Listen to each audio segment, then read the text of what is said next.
Okay, welcome everyone to our last session 6.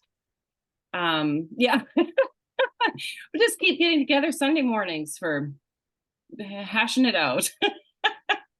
I know it's great. I will also miss it. So I've really enjoyed, putting them together. I've enjoyed that you guys are doing it with me, and I'm reminded all the time of how important it is. When I start to think, whatever, I'll read something, or I just was seeing something this morning about a clothing garbage heap in the middle of, I think, Chile somewhere, from all our used clothes that get sent there. And, I just think, oh my God, like the importance of doing the work of sorting out our whole self from our parts. If anybody wants to have a future, people need to be able to do that, because our parts are self-destructive and destructive. So it's important work. So I'm glad that you guys are hanging in there, and that you also have hearts to sort that out in yourselves. So we will go kind of review-ish. I've made some slides, and then we will open it up to whatever questions you might have, and maybe ways that we can make it work for you personally, maybe journey ideas, or ways that you might strengthen particular facets of yourself if you feel like you're not particularly strong there. So we want to have space for that at the end, so we can really do that. Okay, so let's, I will share my screen, and we'll go into this part. And oh yeah, I have to move the people. Okay. All right. So here we are doing our, wrap up. Okay, we're going to start with Mary Oliver, a poem that I'm sure a lot of you know, but this is really, I think, foundational. So one day you finally knew what you had to do and began, though the voices around you kept shouting their bad advice, though the whole house began to tremble and you felt the old tug at your ankles. Mend my life, each voice cried, but you didn't stop. You knew what you had to do, though the wind pried with its stiff fingers at the very foundations, though their melancholy was terrible. It was already late enough. Oops, I can't see my words here. And a wild night, and the road full of fallen branches and stones. But little by little, as you left their voice behind, the stars began to burn through the sheets of clouds, and there was a new voice, which you slowly recognized as your own, that kept you company as you strode deeper and deeper into the world, determined to do the only thing you could do, determined to save the only life that you could save. Here's to saving the only lives we can save, our own.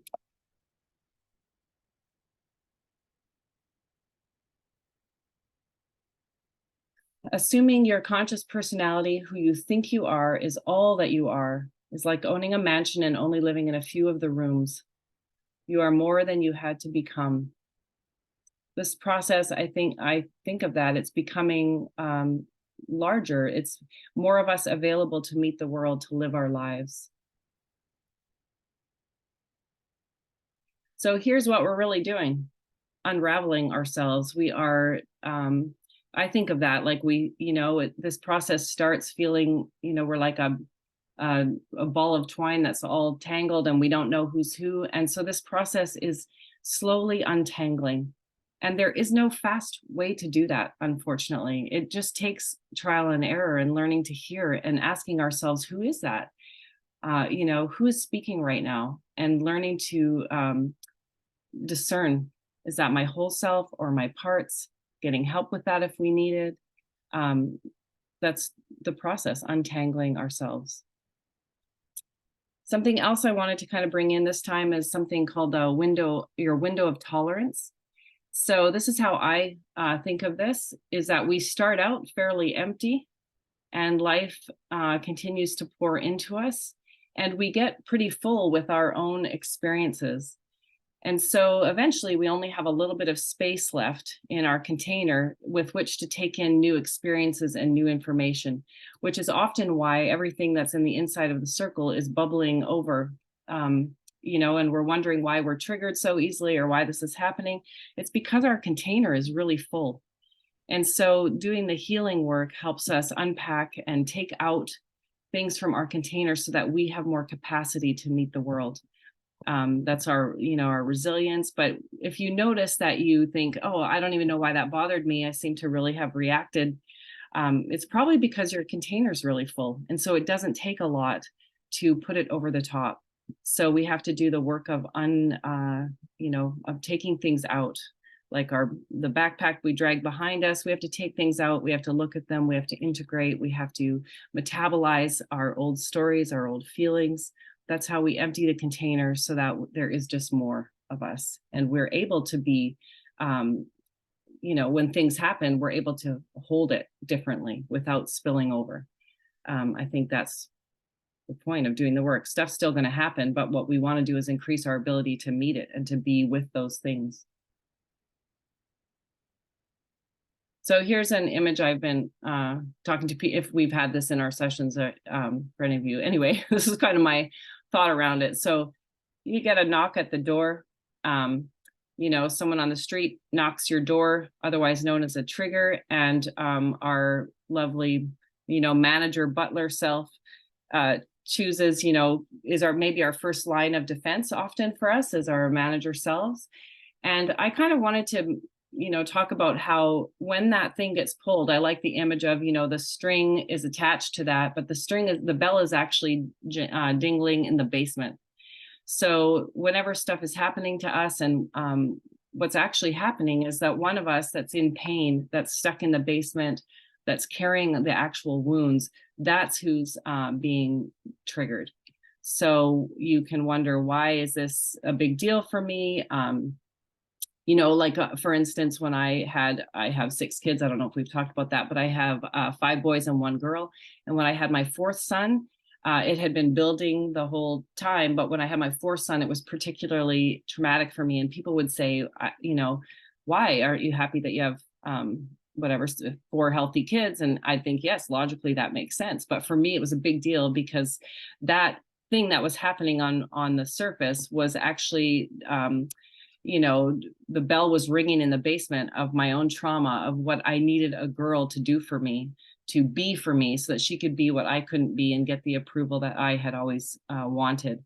So I didn't know that. I just knew that this was a big deal for me. It was, the first time my disillusionment happened to me. It was a huge piece in my journey, and it definitely impacted my son as well. And we have conversations about that. But yeah, it was the one in me in the basement that was in pain, and that's who was being triggered through that scenario. So, and then also so the manager wants to keep the one of me in the basement from crying out, from that pain getting out.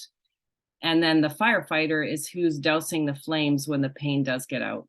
And that's our addictive self, the one that numbs, the one that does disconnects, makes us float above everything, can be our super positive person that just doesn't want to look in the basement. It has all sorts of kind of images like that. So anyway, I hope that's kind of a helpful. So it's always about the basement, really. And so we can get curious about that. Who is in there that I'm either trying to keep from coming out or has already come out, and now we're putting out flames. And being curious about that and that process and who's the players can help us work with whoever's in the basement so that we can heal. So just a reminder that why our wholeness is important is because, our fragments cannot heal each other. You cannot heal from inside the circle. We can manage ourselves. We cannot heal. So this is why you can't just, one of your parts can't just give a pep talk to another part and tell them to stop it and snap out of it. It doesn't work. You can't snap yourself out of it generally. We need to get the more expansive view, to be in our whole self, to turn around and work with them to do that. And so also just to say, a lot of times what we're doing even in therapy is that we're working with the inside of the circle and we're just trying to do it better.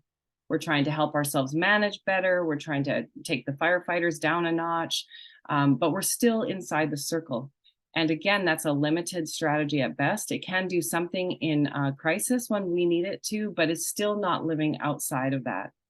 So it's still not our whole self. So I like to think that, being our whole self is like building a container into which we gather and hold all these parts of ourselves. We're not getting rid of anything. We are helping our parts to be less extreme, to be not stuck. And then we're forming that more integrated one of ourselves. So yeah, that's why that wholeness is really that bigger container that can hold everything. So to remind us that I put them all together on one slide. So, I mean, you can take pictures of these if you want, if that's helpful too, or I can send them to you. But just to remind yourself that the 8 C's are I make 9 because choice is one of those also. But the C's are helpful in kind of a quick, how am I feeling inside? Do I have any curiosity about what's happening? That also already shows me that I'm in some aspect of my whole self. Do I have confidence that I can do this, that I can meet with those ones inside me? So to go through kind of that checklist, the C's are super helpful for that. And then our archetypes. So we remember that we have our nurturing generative adult, we have our innocent sage, we have these bigger archetypes to live into. And archetypes really are these larger, they're a larger picture, so they can really help us remember, oh, I have a full-bodied lover of life. I have trouble accessing that. I wonder why that is, or where that one of me went, and how can I, connect to that part of myself. So this is just a helpful, it's like we are these things, and they show up differently for all of us, but we are this. We have this bigger capacity, and we're often stuck inside our small story. And so just knowing the difference is key. So again, here's a little kind of way of sorry. It's like my first time. Here's a way of looking at this with, I kind of just put what's it like to be in the inside? Here's what it looks like on the outside. And I know based on what I'm experiencing, which direction I need to move. So I'll just give you a minute to kind of see what you notice about that.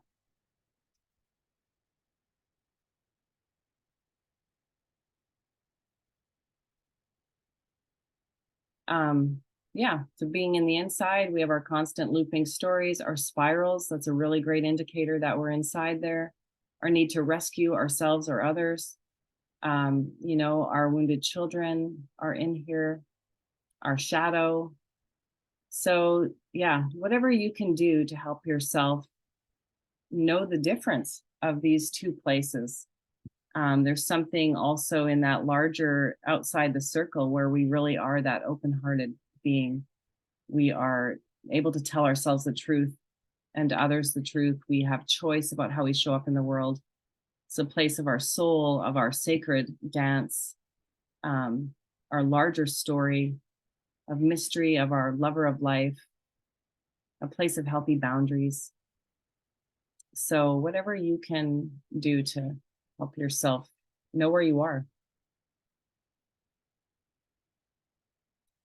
And then on the inside of our circle, of course, we have basically the inside of the circle is your protective system. This is how you've protected yourself. It's how you got through. And so one of the big questions is, do I need this? Bill would ask, like, is the war for childhood survival over? And for some people, it's actually really not. You still need that system. You might be in a not safe scenario, like in marriages, if it's not safe, you can't afford to get out, to not use your protective system. So that's a good question to ask. Do I still need these ones? Is this important for me? Because maybe that helps you realize, okay, I need to focus on connecting to my whole self first, and then building that container so that then I can work with what's in the inside. So it's an important question to just ask, do I still need this? Do I still need to escape? So that's true. Be honest.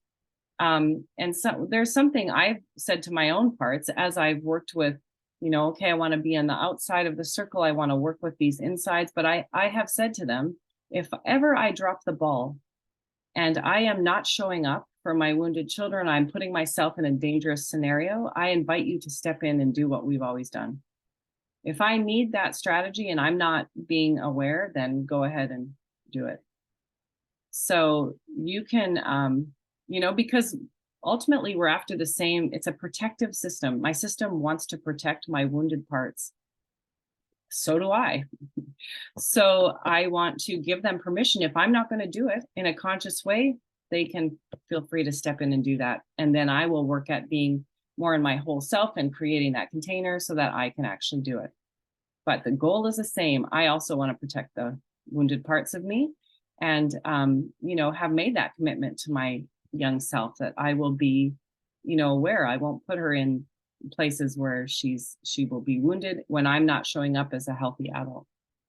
So, ask yourself the question, do I still need this system? If I do, okay, I'm going to work on the outside of the circle. If I don't, and that's true, then I'm going to start looking at how I can work with my parts inside and how I can heal ultimately, right? If we heal our wounded children, our protective system doesn't need to protect in that way. And that's the goal. And unless you heal what's under that, like what's in the basement where the bell is ringing, your protectors need to protect. So that's why we can pull apart this, kind of this system and see what's happening. Ultimately, we have to heal our wounded ones, which involves knowing who they are, hearing their story, feeling what it was like for them. And that means me being able to feel what it was like for them to experience what they experienced, asking them if I'm getting it. Is there any more that they want me to know? Maybe redoing what they really needed an adult to do in the first place. I might be redoing that for them. And I might need to then take them out of that wounded place that they're in. There's different ways that we do that. So, but once I heal that, then my manager can say, okay, great. I'd rather be on a beach somewhere. I don't actually want to do this job. So, but until I do that, they are in that, they're protective. So, and thank God they were. This has always been about, their best strategy to protect me. So just a reminder that you can find your parts through your thoughts, emotions, chronic pain or tension. You can follow that thread. You can wonder why are my shoulders always tight? Why is my back, why my lower back? You can get curious about these places in you. Even the most destructive parts, including the firefighters who can appear to the outside very destructive, like why would you do that? Why addiction? Why would you cut yourself? Why would you do these things? Even the most destructive parts are motivated to protect and by their love for you. That strategy may not be working in the best way anymore, but that is their motivation. And to really understand that is how you work with them. If you belittle them or tell them to stop it, that won't work. You really need to understand how their role has served you. So that's part of getting to know them and asking them why they do what they do. But knowing that it's protective is really important. Our parts are stuck in the past where those extreme roles were necessary for our survival. So we want to just help them with that so they don't have to stay there. It does get easier. Again, with that like untangling, it gets easier. It gets more obvious and less, I would say it's less hijacky. Like when you're hijacked and you're inside the circle and you don't even know it and you're in there and it's days later when you think what's happening, it just gets easier. So it's not that your parts don't still make some noise sometimes, but there's less hijacking into a part, I would say. So yeah, they show up in our patterns, even our physical patterns that we do all the time. So noticing habitual movements that we make. They show up in our inner voices. So being curious about what the things you tell yourself and your thoughts, and things you hear yourself say out loud. They are the small stories we're living. They show up in our felt sense, like we can just feel it. And they're in our beliefs that we hold about the self and the world. So let's say we believe that the world is powerful and we are not. That's the belief of a part. So like we've talked about our victim self, where it's like, this always happens to me. It will never change. This isn't like this for other people. It's just me. There's a story. And also our family stories. So we are always recreating our family of origin until we heal it. And so we will find our family of origin scenarios overlaid on our relationships that we're living now. So being curious about where are those things playing out, my family beliefs and stories, where are those things playing out? How am I recreating that? Because often our young parts are thinking, if I could fix it now, I will be able to do what I could never do as a child. I could fix it then. So we're in that kind of, I'm trying to, save someone or do something that I couldn't do as a child. So being curious about how that's playing out. And again, when you build that container, when your parts trust you, they can let go of their extreme roles and become a resource. So that's when they know there's an adult there in that classroom, driving that bus, it's like they don't want to be doing that either. So they will absolutely let you lead.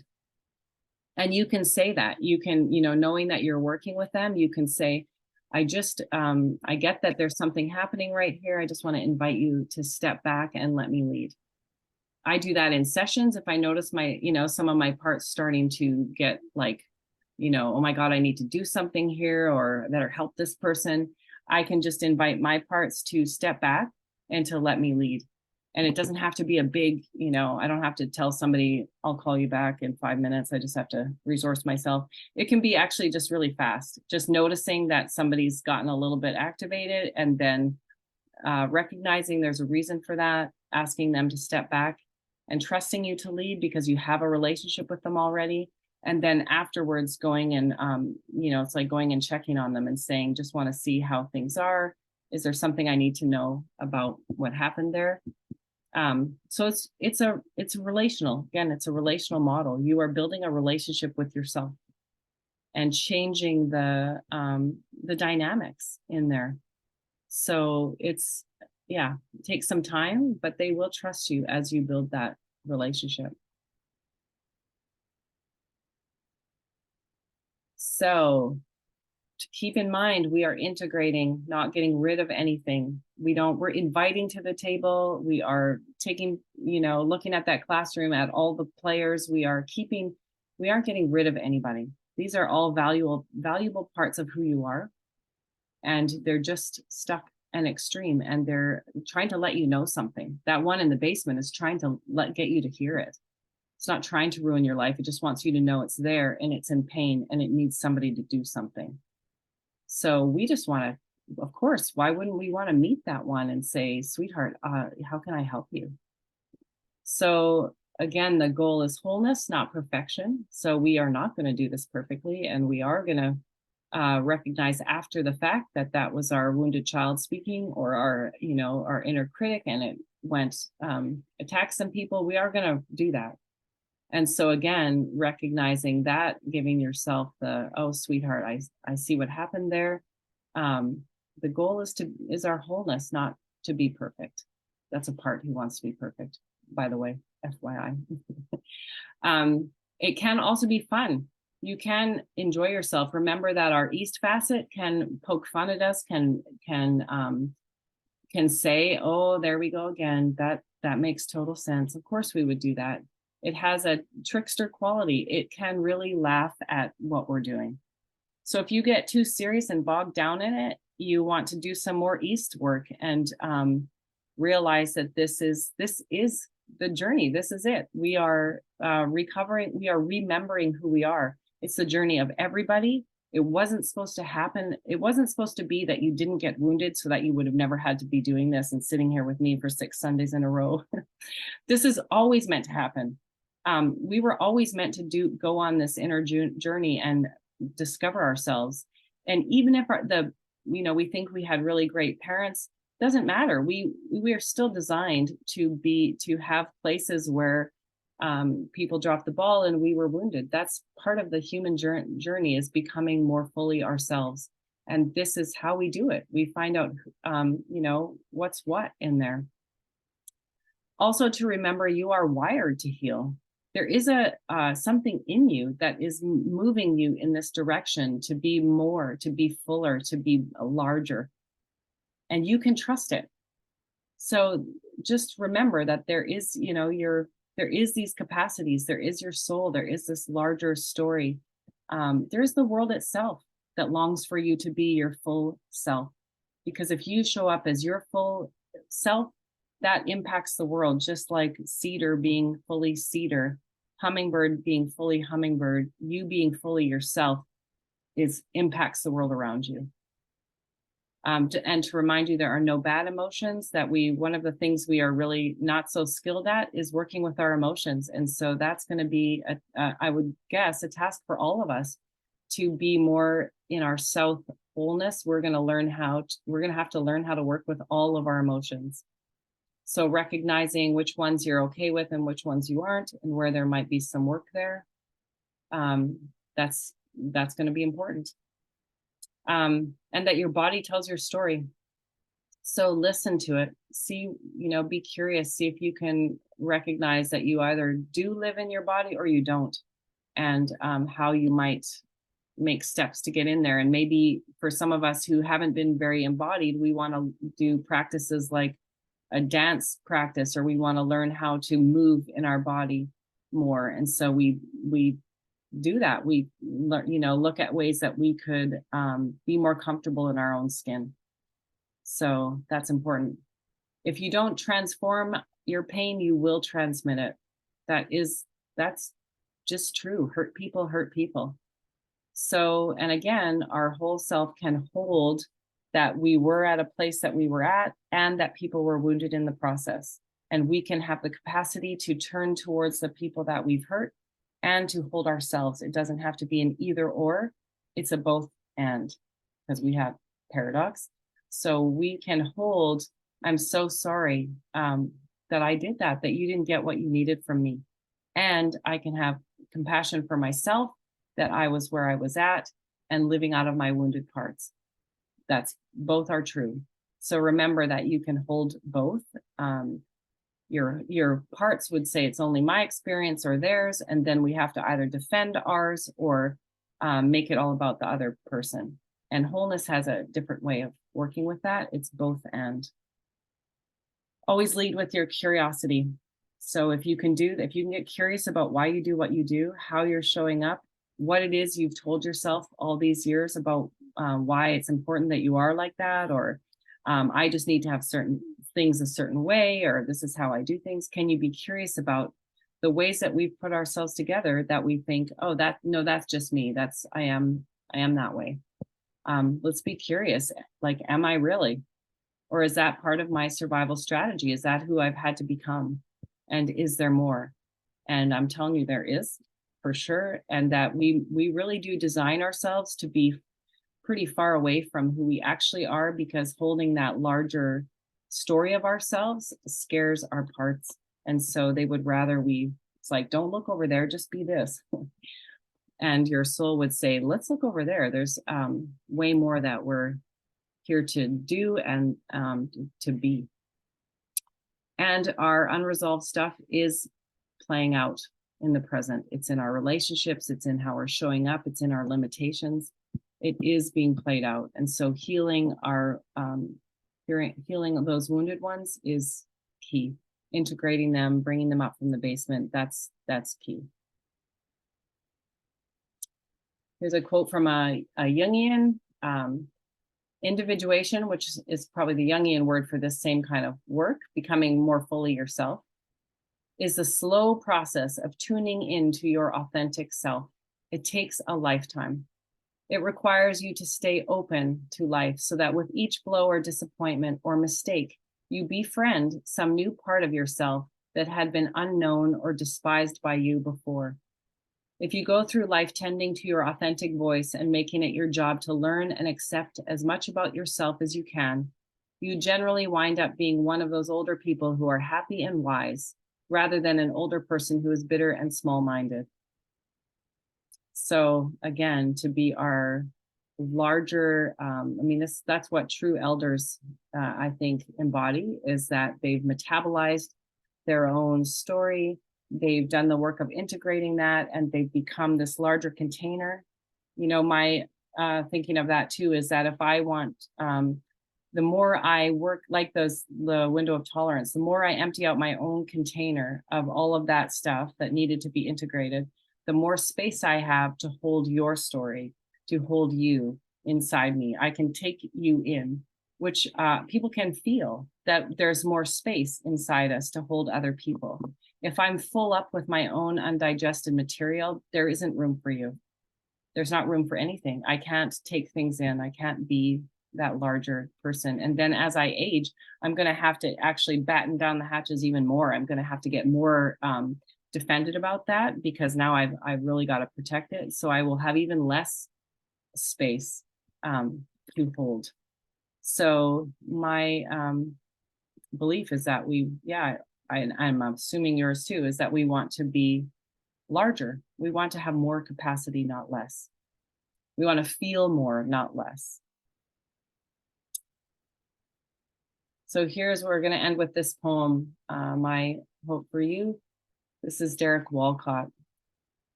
The time will come when with elation you will greet yourself arriving at your own door in your own mirror, and each will smile at the other's welcome and say, sit here, eat. You will love again the stranger who was yourself. Give wine, give bread, give back your heart to itself, to the stranger who has loved you all your life, whom you ignored for another, who knows you by heart. Take down the love letters from the bookshelf, the photographs, the desperate notes. Peel your own image from the mirror. Sit, feast on your life.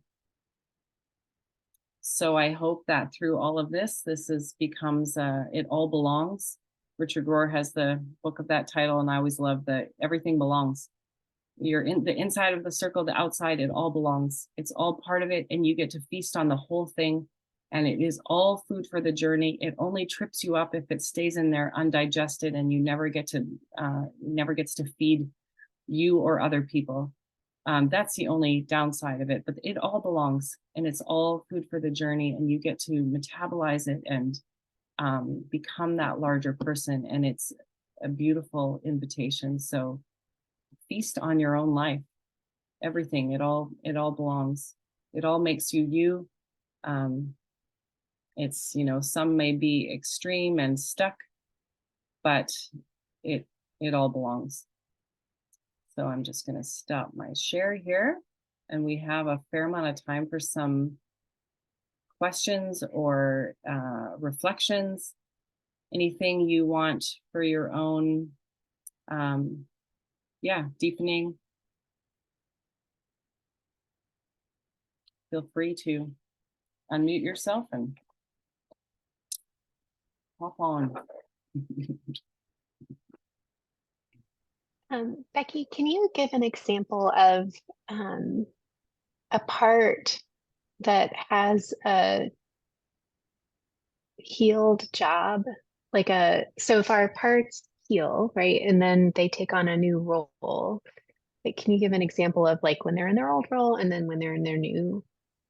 So let's take like a manager, for instance. Let's say one of my managers is hyper protective or hyper vigilant.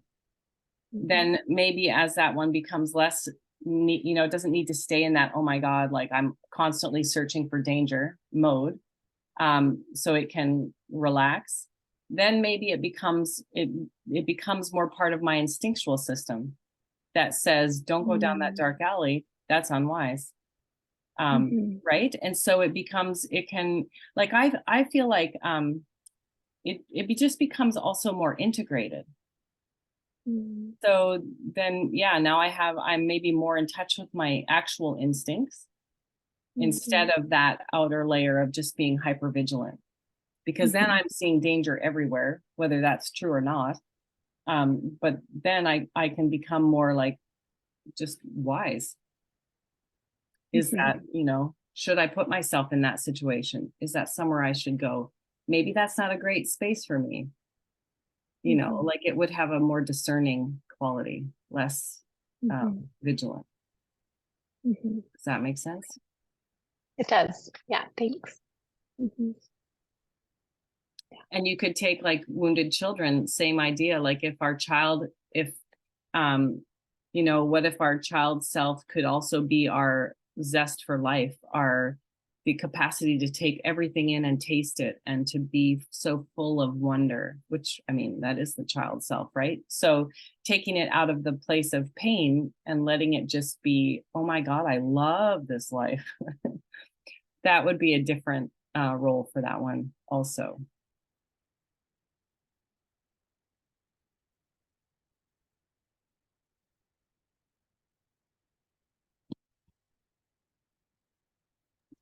Becky, I was shooing a yellow jacket away from me when you were talking at the very beginning about the window of tolerance example. Yes. And I think I understand it, especially after listening to this last hour. But could you just revisit that real quick for me? Okay, so let's put it in a, let's say you are somewhere and you get easily triggered, but you think that wasn't very big of a scenario. I wonder why it impacted me so much, right? So it feels like I'm just really sensitive. But in reality, it's because you're full up with your own experiences, and so there just isn't space there. So if I only have a little bit of, basically a little tolerance, I have a little window of tolerance, it won't take much for me to overflow into, now I'm having parts in a, now I've activated those dynamics, the manager's doing something, the wounded child, like everybody's loud. It's because I don't have much space. And is that just because we haven't, like, is that what you would see, somebody who's just new coming into this type of work really like digging in? Or could that be, could that be, somebody who's been doing this kind of work and just like hasn't been paying attention to it for a while and now all of a sudden it's spilling over? Or does that glass ever get smaller? Like, I mean, I personally think the glass gets more empty so that you have, so then let's say, like even something big that could happen. Some people's capacity to handle something big, like a big grief, if I've only got a little bit of space, that could knock me out for, I don't know, it could put me in a whole different place. But if I have already been doing it and I have a fair amount of capacity, I'm still going to feel, I'm still going to be in grief and I'm still going to feel those things, but it might not take me to it might not spiral me into a whole lot of other things, right? Like you still have a capacity to be present in difficult things. Yeah. And that's I think that's the point of emptying that container.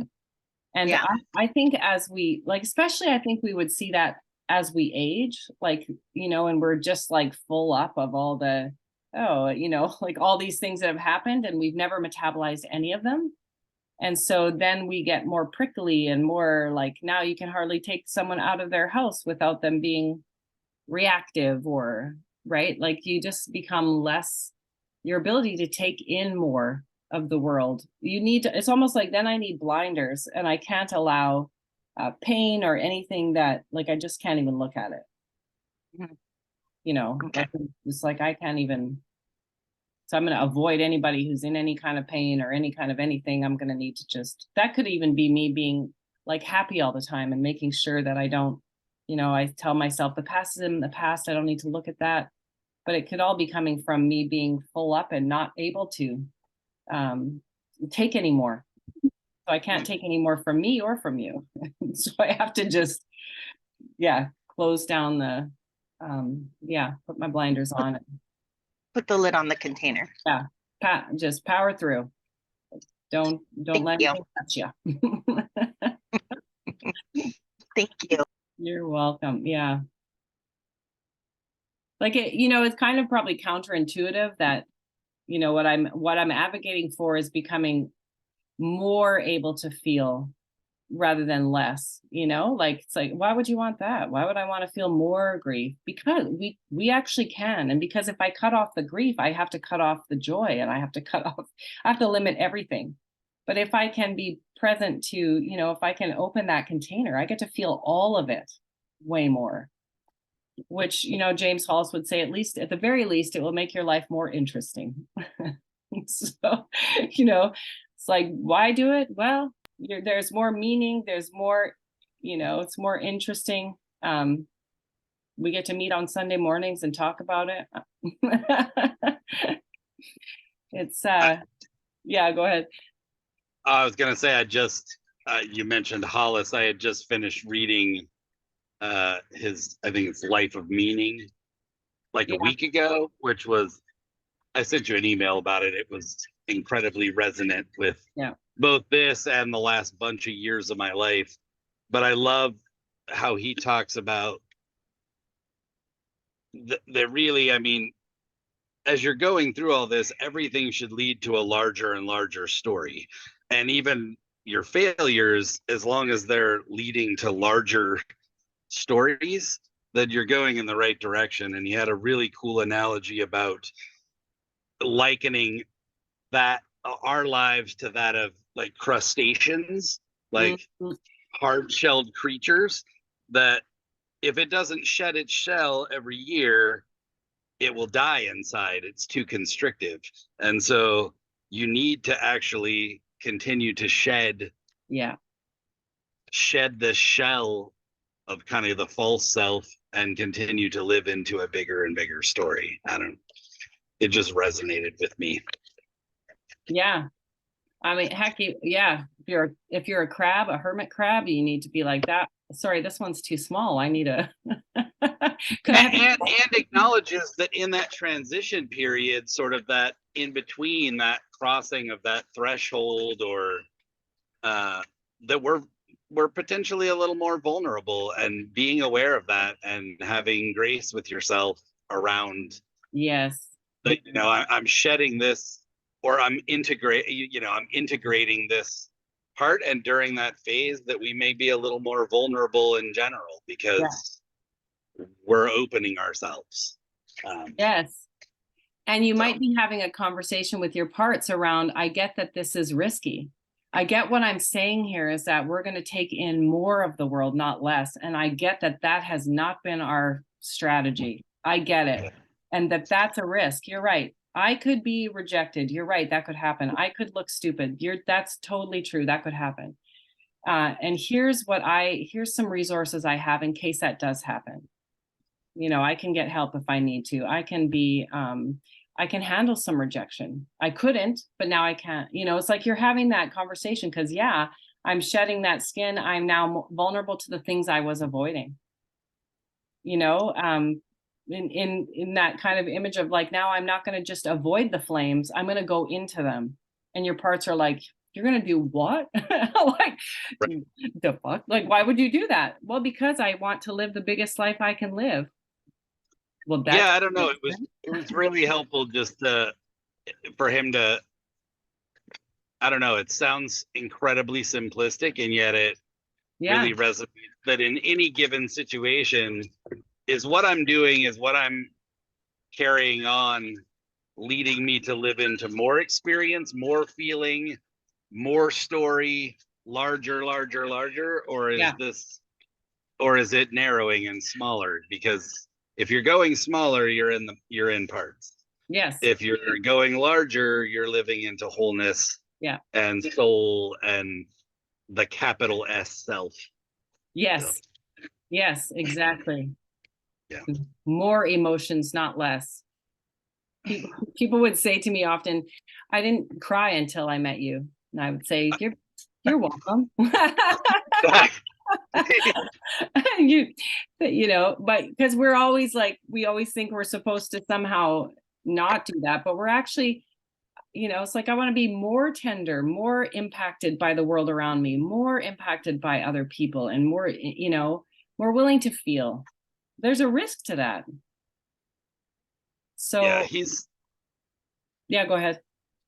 I was just gonna say that book was really good. I mean, I like a lot of Hollis's work. I just hadn't read that particular book, but Yes. he has a way of painting a picture that, even talking about the fragments, there's a quote that I will hang on to, I think, forever, that just said, "We all live in haunted houses and memories unmade bed." And I Yes. was like, yep, okay, Yeah. yep, Yes. there's ghosts in the basement. So There absolutely is. And they are trying to get your attention all the time, just like any good tiny child who constantly tugs at your shoulder. They are constantly trying to let you know that they're there. So, and yes, I highly recommend James Hollis. I've never read one I didn't like, and it always reminded me I was on the right track. So, and any Jungian for that matter, but yeah, so it's the invitation is to the larger you. And there's that phrase where they say your new life will cost you your old one, which is similar, right? Similar to the I have to give up the shell. But let's also not kid ourselves. There's grief involved in that. And there's grief in, I once said to Bill, what do you do when you wish you could go back to where you didn't know all this? And that was serious. Like, he's like, how do I turn it off? And he said, well, there's grieving, and then, resourcing your parts around because that the cost of your old life is that it costs you whatever small story we built on behalf of our parts may or may not survive our larger story. And that is painful. And when you are being asked to show up in the world in a different way, if I'm being asked to not be a conformist anymore, and in fact be more on the, maybe be more of a boat rocker, or somebody that, does something entirely different than that. Everybody who's invested in me being a conformist may or may not like that transition I make to being a boat rocker. And so there may be a lot of loss involved in that. And that's why we need the container, that we need to be in our whole self, so that we don't run back to the small story, because the temptation will absolutely be there.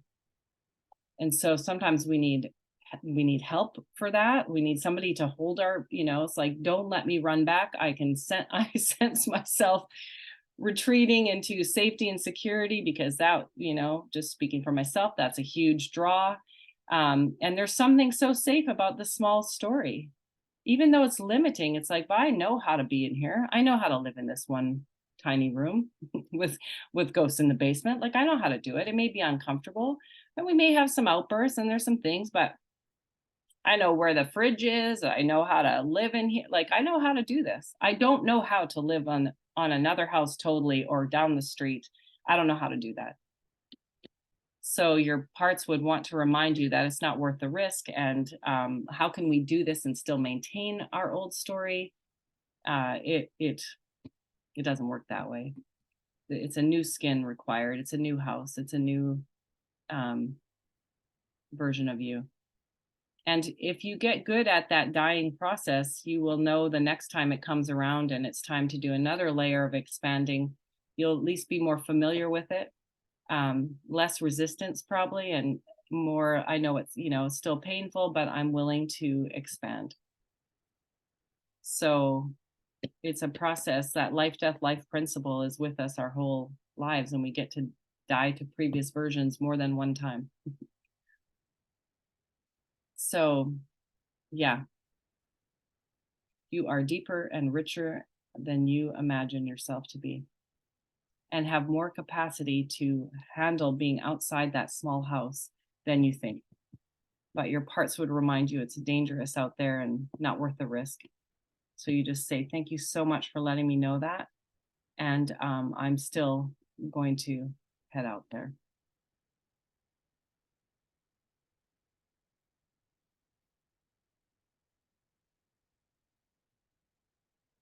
Any other thoughts, reflections?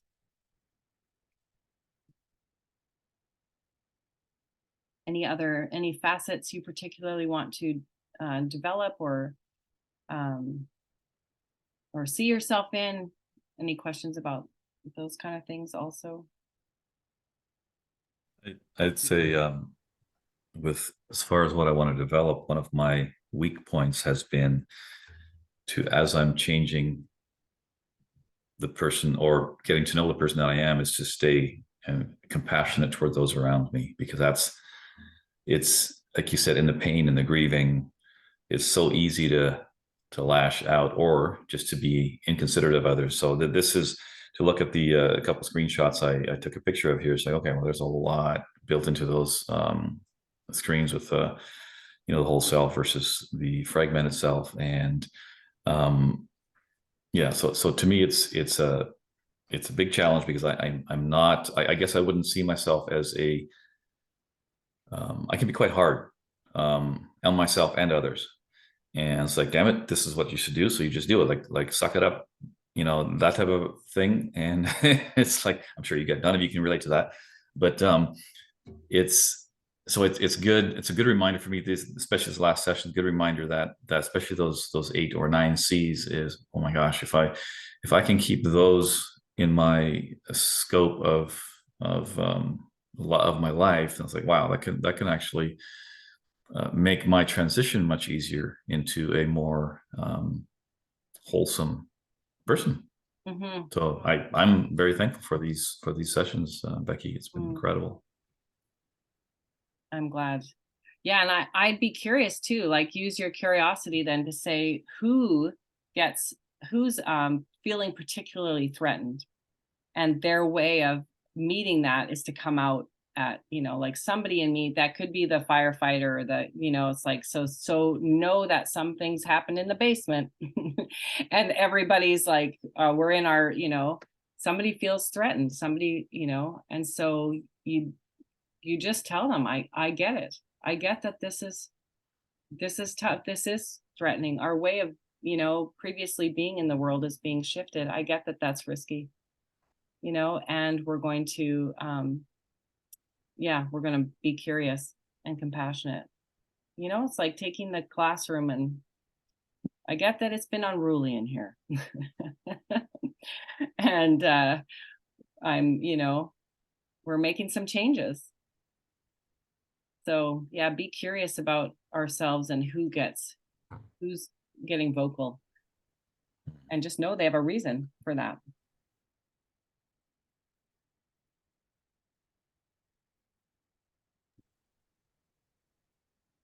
I missed a bunch of your sessions live, Becky, but was watching the second one where you were talking about It's Not Always Depression, that book.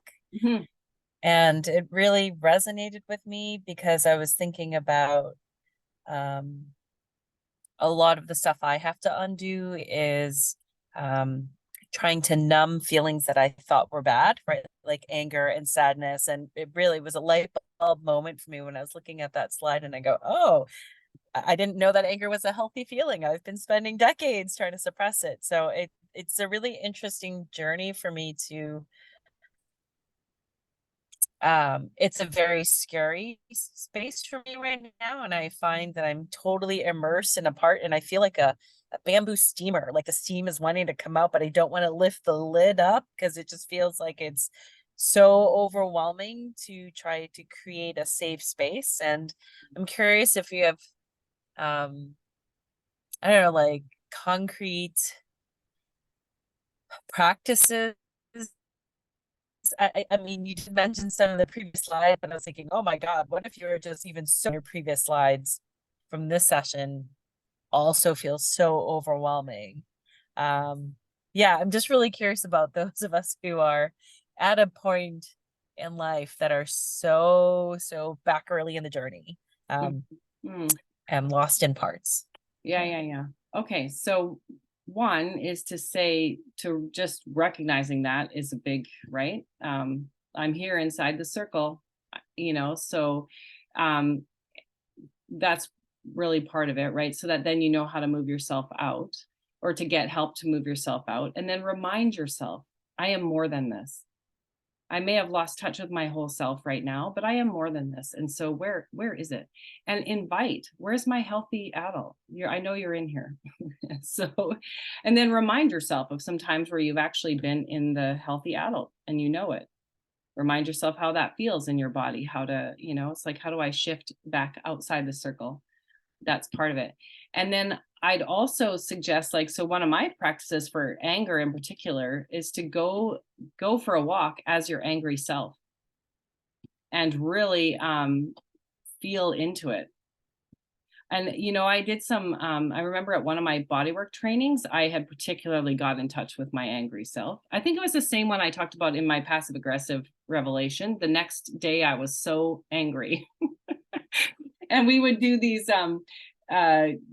circles in the morning that you had to sit through, and everyone had to do their processing, and y'all had to be present to that. And it could stretch on forever. So I was super angry. And I owned it. I just said, I am really angry right now. And I'm just going to let it be here. And I'm going to be angry, witnessed in this circle. And I did. And then at lunch, I tried to really stay in it as long as I could, because that's something I'd never let myself do. Then I went for a walk as like the angry one of myself, just just really feeling it, feeling what that feels like in my body. And how do I, just feeling it. Because the thing about anger that we're avoiding is the actual sensation in our body. We're used to either spewing it on other people or dampening it in ourselves. We're not actually used to just staying with it. So to really feel it in your body, just keep it there and stay with it. That's what I did. And it led into one of the biggest, I think one of my biggest sessions for myself that and so even I started this session with an instructor in my angry self. I just kept telling people I'm staying like this because my little conformant, I'd never been able to be like that either. So I stayed in my angry self. I started a bodywork session like that, and I just really felt it. And eventually I could feel the claws of it, and so give yourself permission and do it in a place where you can explore it. So, and ask the world around you to witness you. I want to see what it's like to be in my angry self. I'm so angry right now. And how do you walk as that one and feel that emotion? And then there might be some kind of eventually, an action I need to take, or is there any way I want to resource that angry one, I don't know. Does that help at all? Yeah, that does. It's just a good reminder that no matter how little space or time or energy you feel you have, there's always just at least a little bit. And to try to find that moment to take that little bit of space to just breathe and take a step back. Yeah. Yeah. Remind yourself there's more, and get out there and walk as the sad one. There's so many ways you can just kind of bring that. And again, once we do that, I'm bringing that angry one. I'm consciously doing it. I'm bringing the sad one. I want to really walk as the sad one of me. I want to give myself permission to really feel into that. Tell me how sad you are. Tell me how angry you are. Again, it's relational. And even by doing that, I've separated a little bit from it. Becky, if I'm hearing you right, in regards to Cynthia's question, and Cynthia just mentioned, taking a step back, and which is one way to do it, but you're also talking about staying there. Don't take a step back, stay right where you are. Don't move your feet and address it. Yeah. Like, feel it, talk about it in that. Don't step back from it, but stay right on that edge and talk through it, which essentially will then help you either move forward or move deeper, or emptying the container, or whatever. Am I understanding that correctly? I think that, yes, like you could stop, because one is recognizing what's happening right now. So you have to just pause where you're at to do that. Okay, I'm in my angry self, or what, right? Like, is that what you mean? Yeah. So then one way of stepping back, though, could be I'm going to just either ask this one to separate from me, or I'm going to step back and separate it from a little. And then I'm going to look toward where I just was, the angry self of me, and I'm going to get to know it. Like, you could also kind of do it like that as a, who is this angry one? But yeah, to stay, sometimes the exploring is staying, knowing I'm staying with that one, and I'm going to see what I can learn while I'm giving myself permission to be sad or angry or joyful, right? Like there's just so many experiences we're not in touch with. I feel like that is a huge part, like what you just said, giving yourself the permission. That is so important in all of this work, is that you have to give yourself permission to feel everything that you're feeling. Yes. And acknowledge it and embrace it and work with it. And I feel like just with our culture, that has been, don't feel it, move forward, shove it down, or fill that container, or whatever analogy you're going to use. It's all about, get past or ignore it or whatever. Like, you have to give yourself permission. It's okay. Yes. To be angry. It's okay to be sad. It's okay to be whatever. So that's like, that permission piece is, I think, a huge part of this for me anyway. Yes, I agree. And maybe even also like as to Cynthia's question of giving yourself permission to be in your parts then, and to notice, okay, I'm in the inside of the circle right now. Because even that, I mean, again, using awareness, that's already a part of your whole self. So I've got some east there. I'm being present to the fact that I'm inside here. So you are already in more wholeness than you probably even realize. Just recognizing where you are is, that's your adult self doing that. I think that's super helpful to hear, because I think for me, what's becoming clear for me is I want to be able to disentangle from my feelings and those parts enough that I'm not completely overridden by them, and just sort of like sailing on this journey that I can't really find a way to get off. So to pull back from, like, disentangling from the spiraling that they want to take me on, enough to recognize that there's the spiral slide. Yes. And okay, I'll go on the spiral side though, but at least I've got some of my sane self or my whole self along for the ride to kind of help. I don't know, it makes me think of like a 3 or 4-year-old, like someone trying to talk them through what's happening to them, so they have some context and they're not just completely unaware and just floundering. Yeah. Yes. Because also, so let's say I recognize I'm angry, and then my first response is I want to distance myself from it. One, I'm telling my angry self that they're not welcome here, which is the opposite of inviting them to the table and saying, tell me how angry you are. So first I actually want to notice it. I want to name it. I want to recognize it in my body. I don't actually want to do the work of separating from it until I feel it. That's important. That's validating that there's something here. There's somebody activated. There's something happening. What is it? It's important. My insides are telling me something. And if I really can believe that they are protective, they're not trying to make my life difficult or make me look bad. Like, they're not trying to do any of that. So if I can hold that, okay, if you're not trying to destroy me, what are you trying to do? Like, there's something important. I'm in a spiral for a reason. Okay, that's important. I can feel the spiral, and then I can step outside it and see my spiraling self and say, okay, like, what might I need here? So yeah, giving yourself permission. And again, that's why I like Richard Rohr's phrase of it. It does all belong. And it will make so much sense to you as you heal it, about why you have this kind of story, why your parts do it this way, why I have this firefighter and not that one. It makes so much sense. And then to me, that's where the compassion actually comes from, is when I get why I've put myself together in this certain way, why this makes the most sense. Of course I would do that. Of course I would need to be a conformist. I had no other option, so it puts me in that, of course I would do that. And then I have more understanding for that one of me and less need to get rid of her.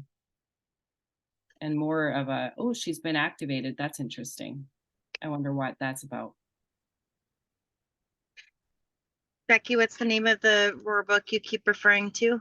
It's called Everything Belongs. It's one of his older ones, and I always Yeah. like to, it's like everything belongs. It's true.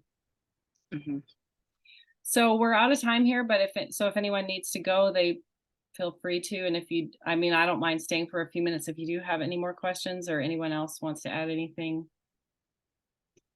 I was just going to piggyback onto the, important to give yourself permission to feel your emotions and be in those emotions. I know, at least for myself, it's also extremely beneficial to take that maybe another step and be curious about, is the level of my emotionality, does that actually make sense for what I'm being emotional about? I mean, that Yes. for me has been a big key to recognizing this is a fragment, because my reaction is not, while the emotions are okay and normal, and it's okay that I'm angry or I'm sad or whatever, but does the level of emotionality actually equate to the Yeah. event that just took place? Am I making sense? Totally. And if it doesn't, then that's a really big clue as to, okay, well, what is this coming from then? Yes. Because it's not, because my reaction does not make sense for what just transpired. So Yes, great place to get curious. It's like, does the punishment fit the crime? Does the emotion fit the experience? No. Okay, that's interesting. Then I've triggered my old story. Something in the basement is dinging. Yes, it's and a great place to look for shadow also, when it doesn't fit the situation. Our reaction doesn't fit what just happened. So Kind of along those lines, I feel like you just said, oh, something in the basement is dinging something from my old story. Like, I think for me, what's going to be frustrating, or has been frustrating for my, on my journey, is I feel like I've dealt with something. I feel like I've addressed it. I feel like I have gone through all of the emotion I needed to, talked through it, put it to rest, or whatever. And then it rears its head again. And I go, what? I don't understand that. I dealt with you. Why are you here? So can you just talk to me briefly through, like. So one is to be curious about that. And I would also ask, who did the healing of that one? Because sometimes we really can have, again, it can have been our management system, and then it's not actually healed. So right. So yeah, so that's a question. Like, who, was I inside the circle when I did that? Because I didn't actually heal it. That's a question. And also Bill would say, I heard him say once, when the healthier we get, the deeper we can go.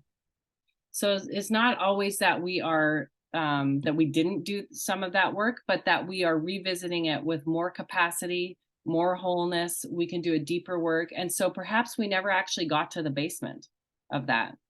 Or somebody's still pulling the dingling the bell down there. So, right. So we can just ask those questions. Is it that I have more capacity? I can go further than I could before.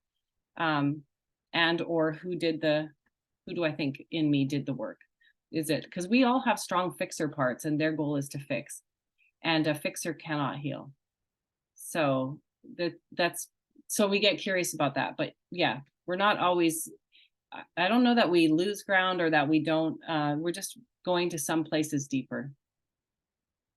So that's, yeah, been my experience. That makes a lot of sense. Thank you. Okay, Beth, you were reaching. Did you want to say anything for unless you weren't doing that? I was, and then I'm like, no, and then I'm like, maybe. I'm just reflecting on there was somebody that I worked with that would always constantly like ring the bell of my basement. Like, it's just And so I even got to the point where I was like, I need to not, because that kept happening and nothing ever good would come of it in a work relationship. I just had to be like, I can't be in contact with you during this because this is, it's it's like a nothing good is ever getting done.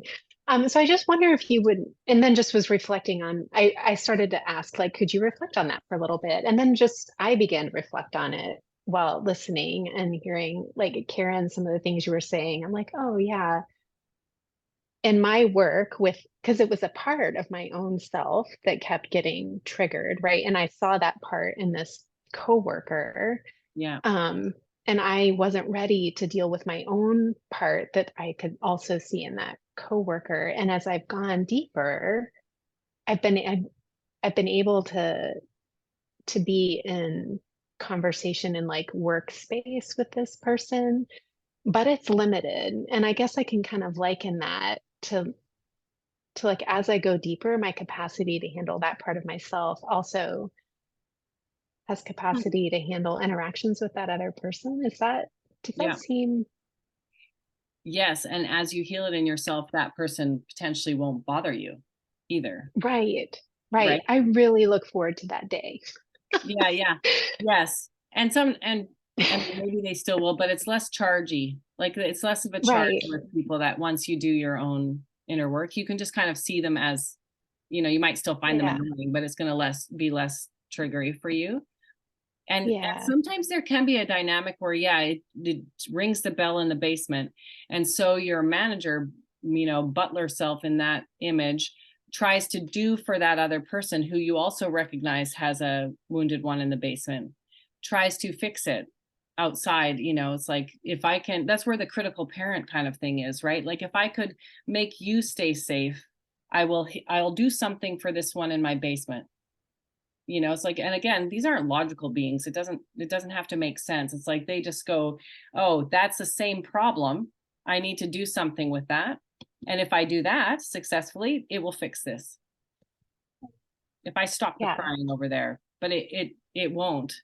But so it activates another part who feels like, oh, okay, it's like, oh, I know how to do this. I can, I can try to, I feel like that was a lot of what I've learned in relational stuff too, is like, oh, I have something in the basement that's wounded. That person shows up like one of my parents, and then I know how to, it's like, I know how to do the work of trying to get that person to see me, or, all on behalf of my own wounded child, but it's my familiar dynamic playing out.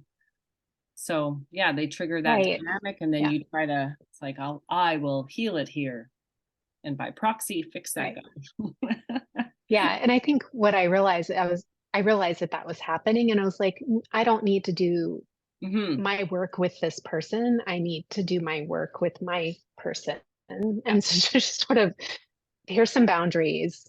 And that made it a little ugly for a while. I was also sort of laughing about, I felt really angry in response to something that happened with this person, and I stayed with my anger. And what that looked like was me stomping around where I work. I work outside in a garden, really stomping. And I was loading a trailer with stuff to go to the yard waste city composting place. And that trailer was so tightly packed when we had to unload it. The person I was unloading it with was like, my God, you really stuffed it in here. I was angry when I stuffed it in here. It was just, yeah. Angry trailer packing right there. Yeah. But it felt good to like push up against something and just be like stomping and mad and hacking things into smaller bits. What was therapeutic. Totally. But yeah. And you can ask yourself, like, how old do I feel while I'm doing that? What can I learn about this part of me? Oh, they're not very old. But they're really angry about something, because I feel like I'm 6 right now, or right. Like, just so to be curious about that. Yeah. How old is this one? Yeah. Yeah. Thanks. Well, everyone, that was so great. Thank you for joining me and exploring, the inside of your container and the outside. I've really enjoyed it, and you are welcome, and I'll keep you posted if I do something else. But it really is great work, and so I am really hoping you guys do get to sit and feast on your life and recognize yourself maybe for the first time, and remind yourself that you are more than you appear, and that it's worth it to do that excavating of yourself. Thank you. You're Thank you so welcome. much. Thank you so much, Jackie. Thank you so You're much. welcome. To everyone. You're Thanks. welcome. Thank you. Mhm. Okay. Okay. Bye. Bye. Mhm.